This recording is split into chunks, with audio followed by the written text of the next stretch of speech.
Hi, JamesAnimalHarrison. It's time for Thursday Thoughts, and today we're going to talk about a drummer that just captured my attention, and I loved his imaginative parts, but also just his energy on the drums. The way he looked when he played the drums and the ferocious energy that he played with. And that drummer is Myron Grombacher. I hope I'm saying that okay. I don't think he was on the very first Pat Benatar recordings, but basically I think from like 1980 on, he was with her for quite a while. And most of my favorite tunes that he did with Pat Benatar, especially Promises in the Dark, is one of my favorite tunes. He was just amazing, and again, the energy that he played with and what was tremendous. And also, I have to give credit where credit is due. I don't know who designed him. He came up with some of the coolest looking drums back in the day. He had the, I think it was called the Rising Sun kit or something like that. It was painted with Japanese graphics, and then he had the Ludwig camouflage set for a while. And he had a very unique rack system, at least in terms of the cymbals and whatnot, that came around like he was in a circle or something like that. It was really cool.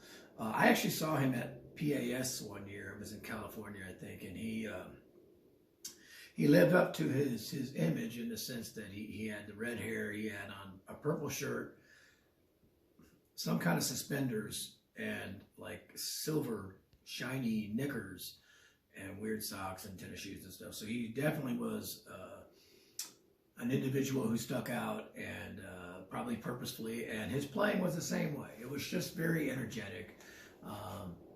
I remember watching a video of him playing Heartbreaker, which I can't remember right now if he's actually the original drummer on it, but the way he was doing it was just a little 4-piece skit, but it was just highly energetic and whatnot. And so for most of the 80s, I was a Pat Benatar fan, and just again, just the energy, and that was kind of a perfect lineup. I think that Neil Giraldo on guitar and was kind of the same way on guitar that Myron was on drums. Very edgy, very, very unique, very energetic and whatnot. So the tune Love is a Battlefield and some of the tunes that came in that era were more of the, not necessarily sequencing, but a lot of the programming was coming into being with the drums and stuff like that. I think that it's a great group either way, even if you don't like all the drum machines and stuff like that and whatnot. Now, my understanding is that he's also an actor. I've not seen anything that he's in, but he's an actor nowadays.